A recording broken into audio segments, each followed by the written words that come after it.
गणेशाय नमो नमः। संक्षिप्त ब्रह्म पुराण की जय। धर्म से यमलोक में सुख पूर्वक गति तथा भगवत भक्ति के प्रभाव का वर्णन। मुनियों ने कहा, अहो, यमलोक के मार्ग में तो बड़ा भयंकर दुख होता है। साधु श्रेष्ठ अपने उन दुखों के साथ ही घोर नरक को तथा दक्षिण द्वार का भी वर्णन किया। ब्राह्मण, उस भयानक मार्ग में कष्टों से बचने का कोई उपाय है या नहीं? यदि तो बताइए, किस उपाय से मनुष्य यमलोक में सुखपूर्वक जा सकते हैं? व्यास जी ने कहा, मुनिवर, जो लोग इस लोक में धर्मपरायण हो, अहिंसा का पालन करते हैं, गुरुजनों की सेवा में संलग्न रहते हैं और देवता तथा ब्राह्मणों की पूजा करते हैं, वे स्त्री और पुत्रों सहित जिस प्रकार उस मार्ग से यात्रा कर सकते हैं वह बतलाता हूँ। उपर्युक्त पुण्यात्मा पुरुष सुवर्णमय ध्वजाओं से सुशोभित भांति भांति के दिव्य विमानों पर आरूढ़ हो धर्मराज के नगर में जाते हैं, जो ब्राह्मणों को भक्तिपूर्वक नाना प्रकार की वस्तुएं दान देते हैं। वे उस महान पथ पर सुख से यात्रा करते हैं। जो ब्राह्मणों में भी विशेषतः यात्रियों श्रोत्रियों को अत्यंत भक्तिपूर्वक उत्तम रीति से तैयार किया हुआ अन्न देते हैं, वे सुसज्जित विमानों द्वारा धर्मराज के नगर में जाते हैं। जो सदा सत्य बोलते हैं और बाहर भीतर से शुद्ध रहते हैं, वे भी देवताओं के समान कांतिमान शरीर धारण कर विमानों द्वारा यमराज के भवन में जाते हैं। जो धर्मग्न पुरुष जीविकार सहित दीन दुर्लभ साधुओं को भगवान विष्णु के उद्देश्य से पवित्र गोदान करते हैं, वे मणि जटित दिव्य विमानों द्वारा धर्मराज के लोक में जाते हैं। जो जूता, छाता, शैया, आसन, वस्त्र और आभूषण दान करते हैं, वे दिव्य आभूषणों से अलंकृत हो हाथी, रथ और घोड़ों की सवारी से वहां की यात्रा करते हैं। उनके ऊपर सोने चांदी का छत्र लगा रहता है। जो श्रेष्ठ ब्राह्मणों को विशुद्ध हृदय से भक्तिपूर्वक गुड़ का रस और भात देते हैं, वे सुवर्णमय वाहनों द्वारा यमलोक में जाते हैं।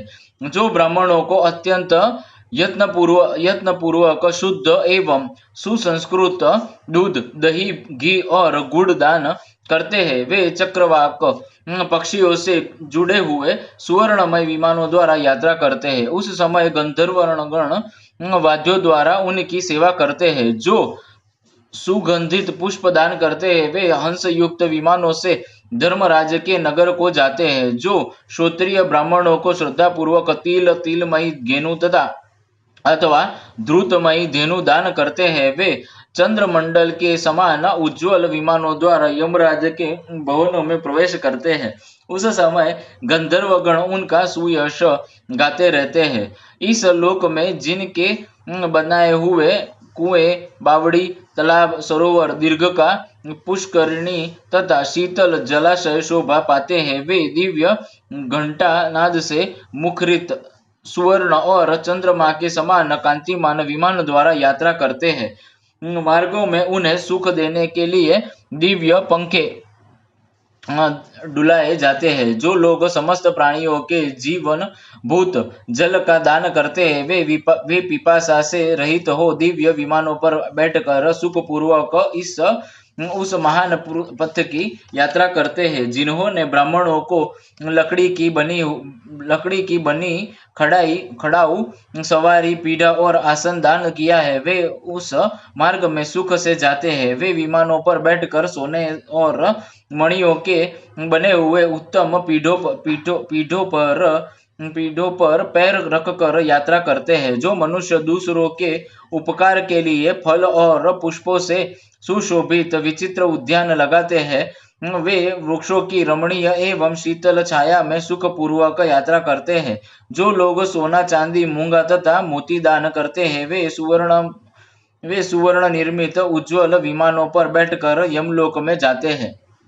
भूमि दान करने वाले पुरुष संपूर्ण मनोवांछित वस्तुओं से तृप्त हो उदयकालीन सूर्य के समान तेजस्वी विमानों पर बैठकर देदीप्यमान शरीर से धर्मराज के नगरों को जाते हैं। जो ब्राह्मणों के लिए भक्तिपूर्वक उगर गंध अगर कपूर पुष्प और धूप का दान करते हैं। वे मनोहर गंध सुंदर वेश उत्तम कांति और श्रेष्ठ आभूषणों से विभूषित हो विचित्र विमानों द्वारा धर्म नगरी की यात्रा करते हैं। दीप दान करने वाले मनुष्य अग्नि के तुल्य प्रकाशमान होकर सूर्य के समान तेजस्वी विमानों द्वारा दसों दिशाओं को प्रकाशित करते हुए चलते हैं। जो गृह अथवा रहने के लिए स्थान देते हैं वे अरुणोदय की सी कांति वाले सुवर्ण मंडित गृहों के साथ धर्मराज के नगर में जाते हैं।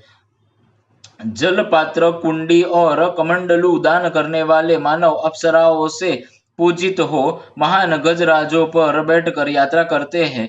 जो ब्राह्मणों को सिर और पैरों में मलने के लिए तेल तथा नहाने और पीने के लिए जल देते हैं वे घोड़ों पर सवार होकर यमलोक में जाते हैं। जो रास्ते के थके मांदे दुर्लभ ब्राह्मणों को अपने यहाँ ठहराते हैं वे चक्रों से जुड़े हुए दिव्य विमानों पर बैठकर सुख से यात्रा करते हैं। जो स्वागत पूर्वक आसन देकर ब्राह्मण की पूजा करते हैं वह अत्यंत प्रसन्न होकर सुख से उस मार्ग पर जाते हैं। जो पाप हरे इत्यादि उच्चार करके गौओं को मस्तक झुकाते हैं वह सुख से यमलोक के मार्ग पर आगे बढ़ता है। जो षड्ढता और दंभ का परित्याग करके एक समय भोजन करते हैं वे हंस युक्त विमानों द्वारा सुख पूर्वक यमलोक की यात्रा करते हैं।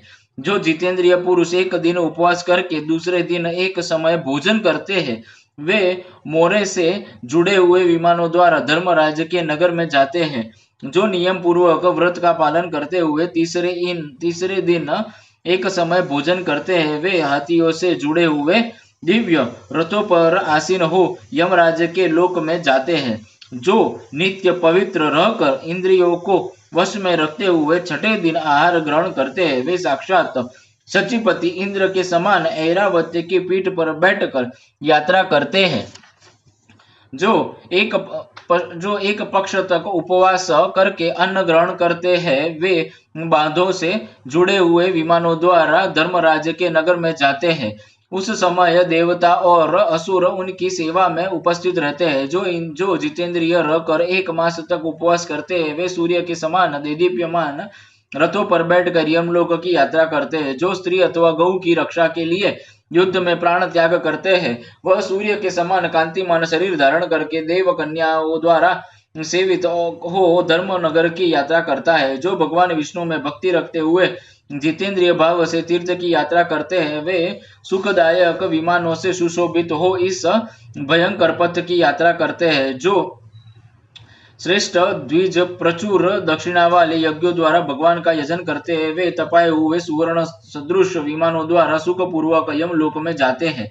जो दूसरों को पीड़ा नहीं देते और भृत्यों का भरण पोषण करते हैं वे सुवर्ण निर्मित उज्ज्वल विमानों द्वारा बैठकर सुख से यात्रा करते हैं। जो समस्त प्राणियों के प्रति सम भाव रखते हुए सबको अभय देते क्रोध मोह और मद से मुक्त रहते तथा इंद्रियों को वश में रखते हैं वे महान तेज से संपन्न हो पूर्ण चंद्रमा के समान प्रकाशमान विमान पर बैठकर यमराज की पुरी में जाते हैं। उस समय देवता और गंधर्व उनकी सेवा में खड़े रहते हैं। जो सत्य और पवित्रता से युक्त रहकर कभी भी मांसाहार नहीं करते हैं वे भी धर्मराज के नगर में सुख से ही यात्रा करते हैं। जो 1000 गौओं का दान करता है जो कभी मांस भक्षण नहीं करता है वे दोनों समान है। यह बात पूर्व काल में वेदवेता में श्रेष्ठ साक्षात ब्रह्मा जी ने कही थी। ब्राह्मणों संपूर्ण तीर्थों में स्नान करने से जो पुण्य होता है और समस्त यज्ञों के अनुष्ठान से जिस फल की प्राप्ति होती है वही या उसके समान फल मांस न खाने से भी प्राप्त होता है। इस प्रकार दान और व्रत में तत्पर रहने वाले धर्मात्मा पुरुष विमानों द्वारा सुख पूर्वक यमलोक में जाते हैं। यहाँ सूर्य नंदन यम विराजमान रहते